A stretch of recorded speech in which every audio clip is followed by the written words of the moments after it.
for all of 5 minutes. We met when I first came here. I understand he used to teach in Princeton. Maybe some of you people had the benefit of having him as your teacher.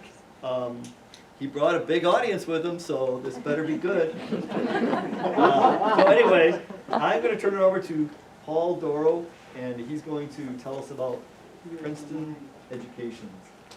Well, when I first got called by Mrs. Gore, and I'm wondering how she got hold of my phone number in the first place, because I don't give it up, I said to her, why don't you have your husband do this? And have Mr. Gore come up here, because he taught with me for many years, but she wouldn't bite on that. I think she asked him, and he said no, so I'm really your second choice. Okay? Anyway, I want to let you know that when I taught, I always worked with a team. And that's a lot of people that have come here. And over there we have Miss Arndt, who taught 5th grade. And of course there's Mrs. Lind, who you all know, who's very talented. Behind her we have Mr. Stewart. He happened to be a high school social studies. And how many books have you written now? I think 9. 9. And so you might know a little bit about the books that he has read. Next to him is Mrs. Sigmund. She's the only librarian Princeton ever had. As long as I was there from 1980 until I retired, she was the one and only. Next to her is her husband, and many of you years ago might remember McDonald. That was his name, right? Mm-hmm. And he was the other person on the radio with McDonald all the time. So he was there, and one time when I had a story on the radio play, I took my class there and he had the kids do the weather for him. So those people are all there. Back there, of course, is Mr. Gore, who taught for many years, but he retired before I did. 2 over is Mrs. Panic, one of my paraprofessionals. There is a speech teacher that was there for a short time when she had a baby. Right back there. Okay. I'm pointing to you, Sandy. And over here, Mrs. Jones was there. And then next to Mrs. Jones, of course, is Miss Babutsky, who I hear still keeping our standards up really quite high over there. And I brought along Miss Heroin from Montello. Hubrid. Huh? Hubrid. No, Heroin today. Oh, okay. I didn't forget your name. But anyway, I still sub in Montello, and she's the 2nd grade teacher and has been there for many years. And so one of the things when I talk to parents, they say, well, we don't teach phonics anymore. Well, that's not true. And she's here to help me show you what they're doing in Montello, and you're going to have to do that. Okay? And so, with that in mind, you have whiteboards with markers, and we're taking you back a few decades when they used to have the boards on, of course, clay, and Miss Babutsky even offered to bring hers in here, but I figured this was easier. And these are the things that the kids write on nowadays when there's a lesson going on. And they sit there, and when they're supposed to do something, they write it on there, and then, of course, they erase. So the way I set this up is kind of like a teacher would do. I'm going to bring up a topic. I'm going to ask you a question. You are to write down the answers on there, and then you can ask any questions on that topic that you want. And then at the end of that, we will give you what the answer is, okay? So that's how I'm going to work it. Is that all right with you? Okay, so as we get started, we have the school building. This is what it looks like now. When I was there, of course, there were 2 or 3 buildings. There were a couple of humorous ones. Rich Gore, do you remember the time that you were in that room, the first construction, and your desk was underneath in the corner there? And what happened? What do you mean what happened? The floor's rotted out. The ceiling, his desk was there, and it didn't get connected properly, and all the water came right there and landed right on top of Mr. Gore's desk. Luckily, he wasn't sitting there at the time. You weren't, were you? Anyway, so sometimes when you do construction, add on, it doesn't always work so well, but he went through that. And I always remember Lillian Hotmar. She came in when she was like 94 years old because Jean Wenzel's room stank every single day. And she's the kindergarten teacher. Stank. You know what caused it? Mr. No, since it was a kindergarten room, they couldn't figure it out. But what happened is because it's in a marsh, when they started the new construction, the marsh gas was coming up through the plumbing into her classroom. So every day they were dealing with the stink of marsh grass. But anyway, those were a couple of goofy things that happened. And then the other one was, I went down to the new bathrooms and I was watching the kids. Well, I wasn't watching them, but I walked in there and all of a sudden the first graders were in there. And I said, oh dear. I went down and got superintendent and I said, come here. And I grabbed one of Mrs. Wenzel's kindergartners and says, watch that kid try to go to the bathroom. All the urinals were up here. The next day, they were knocking out the wall of the bathroom and bringing the urinals down to the level of a kindergarten. So those are kind of the interesting things about the building. And of course, that's why we have that up there. That's the school as it is. This is still your cafeteria and your kitchen, and that of course is the library and community rooms. Okay. At one time they had that open at night for anybody who wanted to come in and work on the computers. They had somebody in there until like 9 o'clock at night, and there were rooms where you could have meetings there. So that's kind of what the school is like. Okay. Taking a look at this. You guys recognize where that is in Princeton, of course. And as a kid, one of my brothers was doing a tricycle and knocked me over under a cow. And not sure if it was him or a different one, but anyway, I ended up having to go to Doc Miller. And where was Doc Miller's office there? Up the stairs. And I said, it's one of these doors right here is where you had to go. You had to go from down here up there, and I always think of Doc Adams and Gunsmoke and how realistic in the old days, why I had to go that high to get to Dr. Miller's office. So that is why we put that there. Okay. And Ms. Arndt, the next one, please. And this one here, I want you to write on your board, what was located behind this bank and this apartment building before it is what it was today. Write down on your board what it was. And if you need some hints, here are the letters for the word that was located there. The reason why I started with the community is every school needs support from the community. If you don't have the community, the schools fail. And that's why I want to make that point really important at the beginning. We need you to keep that school running. And you need the kids to keep this community alive too. And so I started it out with the community is so important for our school system. And that is the reason why I started with those two pictures. Anybody figured out what that was? Stockyards. It was a stockyard before the ASCS office. That's where they brought in the cows down slaughtered down by the river. Anyway, that's the reason why I thought, and I think that's kind of interesting, this modern day, nothing going into the rivers, and here that's where our cows and the manure was all running to that river, down to the water plant, which was down the area a little bit. That was the stockyards. Okay. I thought you meant the building, yeah. Oh, yes, okay. Now, the second thing that I thought was so important about education are parents and family.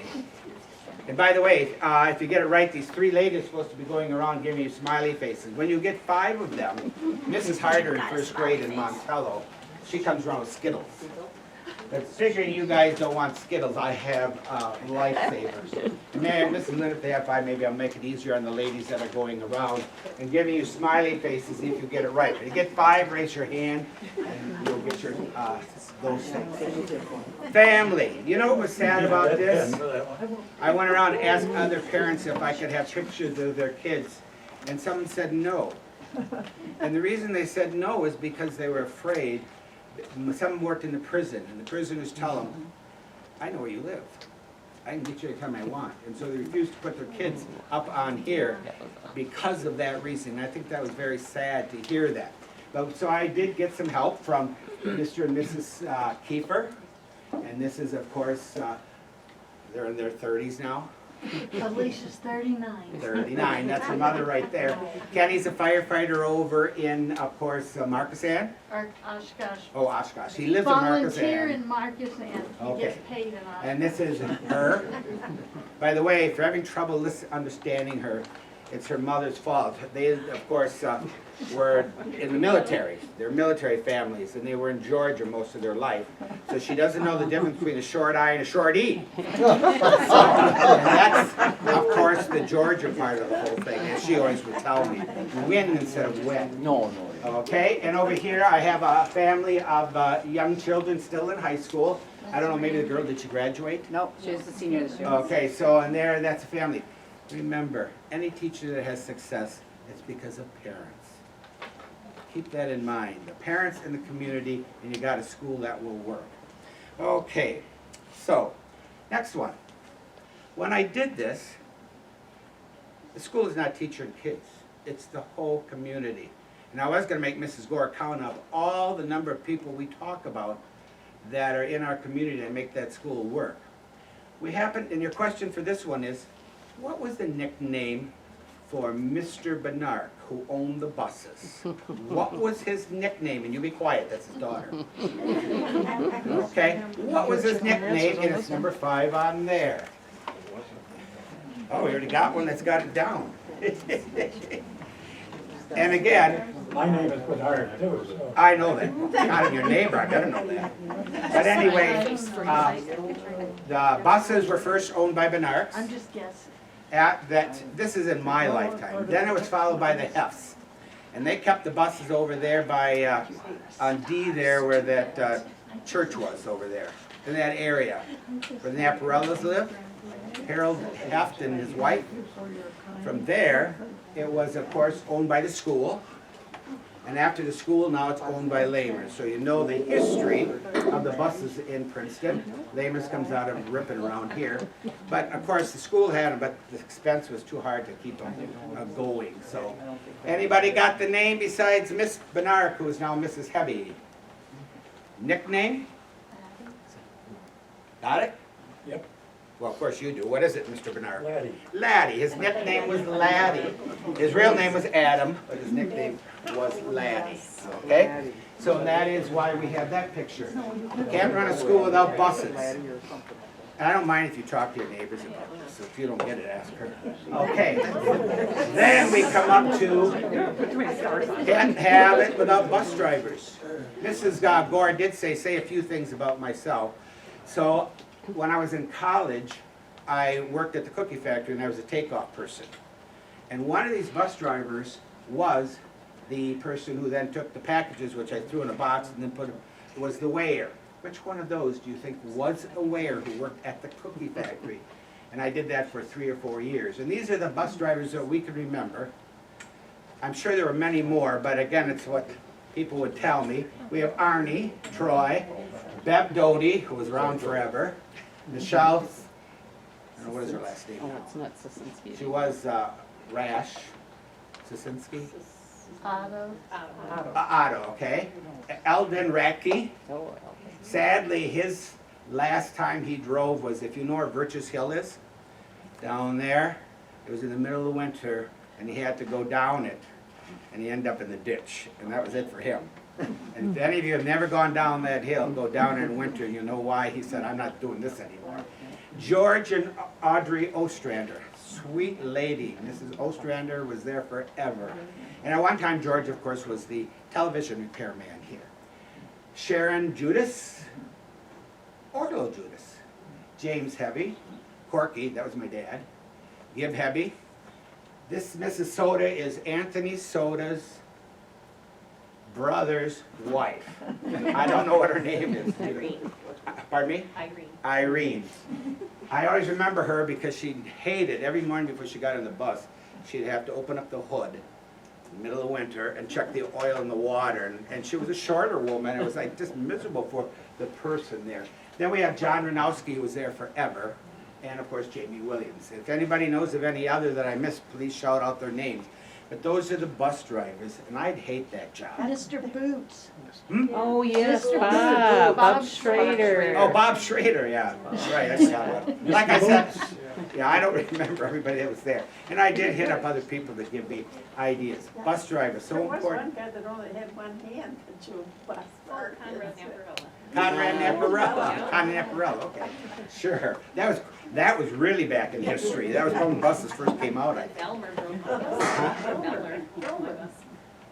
Elmer Fair. Oh, yeah, Want okay. something really back in history? Yeah. Way back, my mother drove. Oh, yeah, that's right. Your mother drove, that's right. And Ray Winecki drove too. Yeah, Ray Winecki, the old sheriff from Princeton. Okay, that's right, your mom. Her name was Marge, right? Well, it depends, if it's Maggie or Marge. Oh, okay. And she was always in station number 1. You got me, I don't. Yes, and then after Bev was always in station number 1. They always had their spots. Okay, so, who did you write down was the waiter at the cookie factory? Anybody write something down? Audrey? No, it was Sharon Judith. Oh. So Sharon Judith worked at the cookie factory also, along with being bus driver, okay? And Orlo sadly just passed away recently. Okay, so, going on to the next one.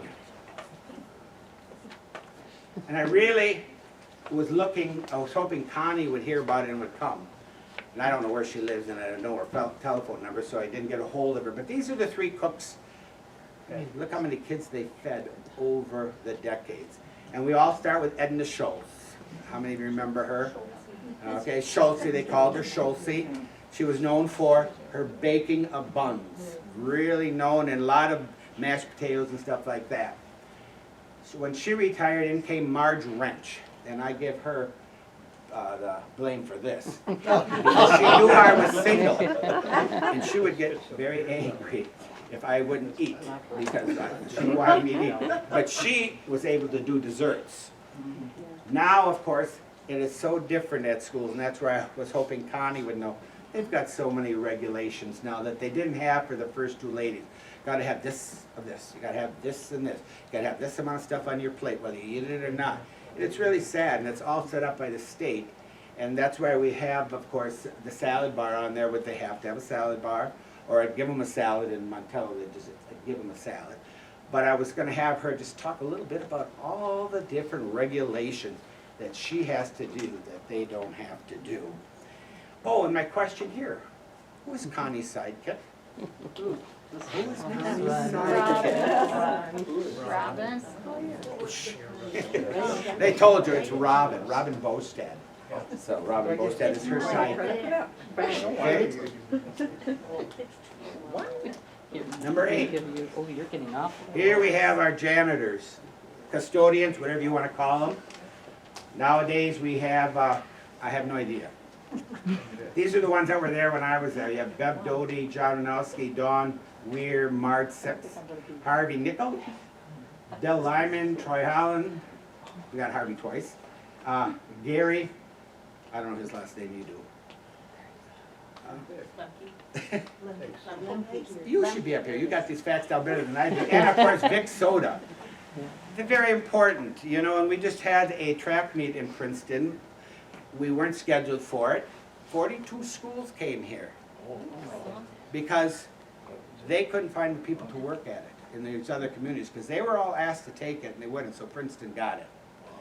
But Princeton had enough people in this community that would work at it that we were able to have that track meet.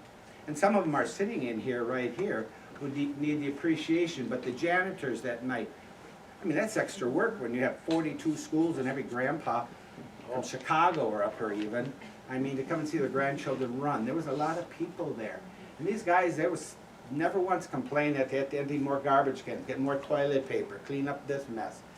And so it's very important to know a good school with janitors. So that is why we have mentioned that, okay? Next one. These are the superintendents. Now you will notice that I'm going to leave out principals and, what else was I leaving out? Assistant principal or. No, principals, I had something else. And I left them out because some of them, there were too many of them. Oh, school board members. I didn't do school board members because there were just too many of them. But I did do superintendents. Now these are the superintendents that were in Princeton. Your job is to put them in order from earliest to least. Yeah. You wanted history, so I brought it up. Who was first, who was last? We have Marvin Grosskreutz, Dorothy Vongen, Santa Cruz, I don't know his first name, Roger Moore, remember him. McCartney, I don't remember his first name. Mike Garvey, Paul. He said Paul. Paul McCartney. All right, sir. Anyway, McCartney. Garvey and Beaver. Those were the superintendents since I was there till I left. Now, there's been one or two after I left, too, right? So, anyway, write down the letter. All you have to do is write the letter. Who was first? And just write A, C, E, whatever. Miss Jones is doing a real good job giving smiles over there. I miss doing that part of it. The rest, not so much. You know, I lucked out as a teacher because I got there and I got the stable position. That young lady came in when everybody was in a stable position. She had to jump from room to room, grade level to grade level. Never got, you know, the ability to stay there in that same spot. So that way I lucked out and she didn't. Eventually your voice kind of gave, right? Right. Right. She does work at your little church over here. So.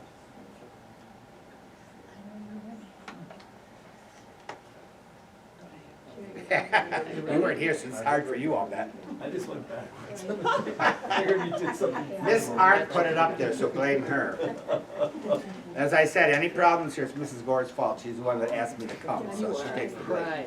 Okay, all of you that tried, the correct order is C. Dorothy Vongen. Mr. Gore always had positive things to say about her, that she was there to help out the teachers. The only thing is they call her fat. Yeah, well, she was, that's true. Right, I know, people were just New education. Okay, so Dorothy Vongen was the first one. Following her was Roger Moore for about 5 years. And I always remember him at our meetings. He always had both hands in his pocket shaking. And now I'm going to be perfectly frank with you people. And he walked in front of us. That's my memory of him. You know, and I'm sure he did a fine job. Following him, we had Marvin Grosskreutz for the longest period of time. He was there for a couple of decades, probably. And following Grosskreutz, we had McCartney. No, or did we have Beaver? Garvey. Oh, Garvey, that's right, Mike Garvey. And each one of these superintendents had their own agendas. And Mike Garvey's was service learning. And we were all put in service learning groups, and we didn't have a choice. And we had to do high school and we had to do elementary, all mixed together. I happened to be put in charge, and he called me in the office and he said, you're in charge of the veterans service learning. I said, I think a high school teacher should do it. And he said, no, you're doing it. So that's how those books back there on service learning, I didn't volunteer for that. But anyway, it worked out all right. But anyway, his big thing was service learning. And so there are pictures of that around here. After Garvey, then we had Beaver. And he was here for a short time after Garvey left. And then after Beaver was McCartney, and then Santa Croce. So your order would have been C, G, A, D, F, B, E. Get it, Mrs. Sigmund? Yes, it did. She got it right, okay. Carl Stewart was helping you with that. So superintendents, of course, each one comes with their own plan, and you have to learn to adjust. Sometimes it wasn't that easy, okay?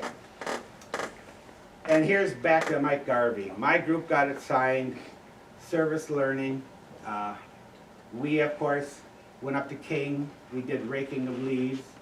And how the King thing started was, you know, the Gold Star mother, Mrs. Toomstra.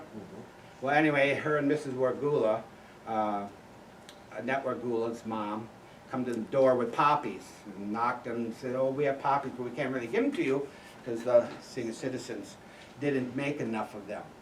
And so I said, oh, well, fourth graders can make these poppies. And when, of course, her response was, only veterans can do it. And then she goes, but. And that's how we end up going to King. Because then she said, why don't you take your class up to King? And we did that every year. We had high school band, kids singing. Miss Bagutska always did a spelling bee.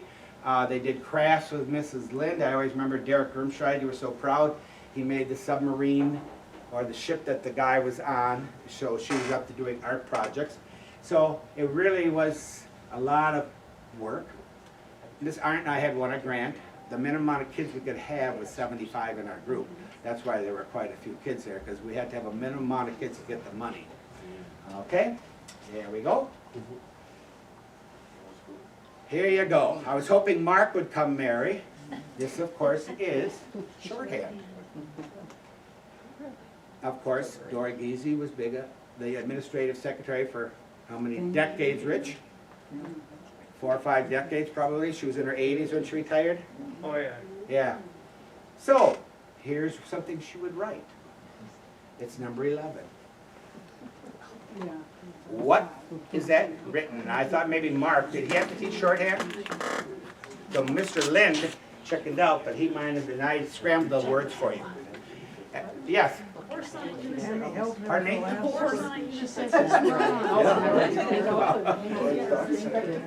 When Miss Arndt and I were researching this, we were quite surprised. There were 4 different styles of shorthand, not just one. Did you have shorthand in college, in high school? He missed the last part of it. Couldn't you have? It was offered. It was offered. Anybody in here take shorthand? Oh, so you might be able to figure that out, Mrs. Sweat? I know I'd be sure, Anybody else? So, Close enough. honoring Dory, I mean, a woman who put it 40 years probably at that school, day after day, never sick. Really good. I'll tell you a little funny thing about her. When Girl Strike was there were no principals at the time. Yeah. So each year you'd pick a different person to be in charge. And you'd go in your room and you'd find a little note on your desk, you're in charge today. And that one year, Girl Strike picked me. So I went down to the office and I said, I put my feet up on the desk and I said, Dory, bring me a cup of coffee. And I want to write down what she said back to me. You know, and I don't know why they did it. I think maybe Dory and Sherry didn't want to be in charge. I sure the heck didn't want to either. But one year I had that, I guess, privilege. After Dory, the only one that I remember is Kim, because like I said, Dory was there. The history of that school, that's the gal you should have had here talking, but she apparently passed away too, so. Anyways, they ran the place. They knew more about things than superintendents did, these ladies. And so that's why I'm giving credit to them. Okay, next. And of course, the bookkeepers. Burl Seelhorst. Oh, what did that mean? Yeah. Oh. Thank you for bringing that up. It said, thank you for your kind attention. Okay. Thank you for your kind attention. Okay, so that's what that said. Thank you for pointing that out. All right, so here are our bookkeepers, and again, just a nice group of ladies. Burl Seelhorst, Mrs. Wren, she's the redhead. I don't know what her first name is. Joan. Joan Wren, okay. But she was only there for a couple of years. And then, of course, Joe Yachter, a lot of years, and Sandy Zudd was there for a lot of years. And they were always so pleasant for me to work with. And so I'm giving credit in this history thing to the lady bookkeepers that they have there. And I don't know what they got there now, because those are all gone. Okay, next. The 2 secretaries, of course, were Betty and Sherry when I was there. Betty Longren. She lived a nice long life. And so, and Sherry Giese died way too young from Might her. want to call her Sherry thing, so. Naparella. They probably know her more maybe by Sherry Naparella. Oh, Sherry Naparella. Yeah, Sherry Naparella. You're But right. Naparella was her married name. Thank but- you. I'm aging myself, okay? So the secretaries. Paraprofessionals. Which one of these, for the next question, was the first paraprofessional or aide at the school? And it was with me. So write down which. We have Mrs. Wargula, Mrs. Wandersee, Mrs. Callis, Mrs. Schobel, Mrs. Pannock, who's back there. I worked with for many years, a talented woman. Alberta Salbago, Mrs. Treader, Mrs. Dot. And you ladies can remember any others? Those are the ones I can remember. There was, when I started, there was one, and I don't remember her name, but she didn't finish the school year. Well, that one, what I had, I was the first one, and I had an aide before before that lady, and she was the wife of the principal from the Lutheran school. You know her, and I asked Mrs. Mulder what her name was. The little short guy, I think he went to Manitowoc. You were probably teaching there at the time. Anyway, she was a beautician, because she quit being the aide and went to be a beautician. They lost their child on the way to a basketball game. That's sad. Oh, I remember that. Yeah. Yes, anyway, his wife was the first aide ever at Princeton, but she wanted to be a beautician. So then, if you wrote down, it was Helene Moldenhauer was the first aide ever there. But she then, of course, went on to teaching at the Lutheran School, but she happened to be my aide in 3rd grade. Any questions about any of these ladies? Bob Tretter's wife? Mrs. Panic? You can ask her any questions about being an aide that you want. She's back there. Very talented, made life easy. Okay? And Mrs. Wargula is still there, right? Yes. Okay, Mrs. Wargula is still there. And that, okay, all right. Here we go. You wanted history. Mrs. Sigmund will answer any questions about the library, the old and new. Like I said, she was the only one there. The question here is there are 3 types of cards in a catalog. They are either the title, the author, and what's the 3rd one? Do we have to write it down? Raise your hand if you have questions about the library. I asked Mrs. Sigmund to come so she could answer them. How she switched over from these boxes, put everything on the computer. What's the 3rd type? I think we have a winner over here with smiley faces. Good, that's your job to get the mints turned out. You got that one written down? I wrote something. No, that's the, that's the numbers on the card. So if you couldn't find something, that's what you get. Mr. Doro? Okay. Yes. You forgot Mrs. Seaburn was actually the Yeah. first. Yeah, but she was there before me. Oh, I'm only doing the ones that I remember. Thank you, Mr. Gore. That's fine, you can put that out. Yes, I remember she was there. yeah. But when I started, Miss Sigmund started just before I did, and then she was still there when I We're left. not before Christ, we're before Paul.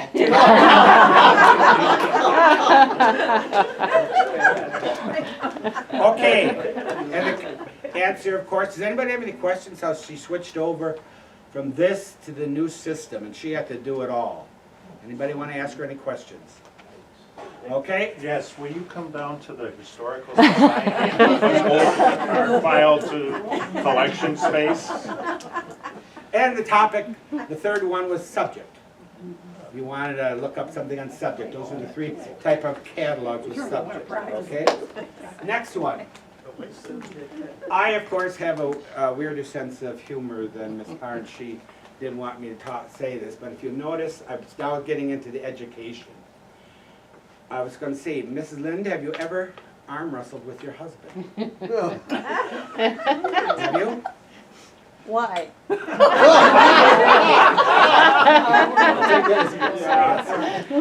One time, Mrs. Lind and I helped Mrs. Ely move from Fond du Lac to Ripon. They were on the 2nd floor handing a 2x3x4 dresser down. Mary Lynn was standing below, and she just caught it and set it down. So after that, I nicknamed her. Write down what you think I nicknamed her. And I didn't want Mary Lynn's head with this other body on there, but the reason I brought that up is when she started, this was her classroom, right here. So when you're looking at history, when you think about all the muscles that she built, that she could make Mark Lynn suffer, that was her classroom. From room to room, paint and art supplies. Any comments about that? No. Other than you built strong muscles. When I got a classroom for the first time, I thought I'd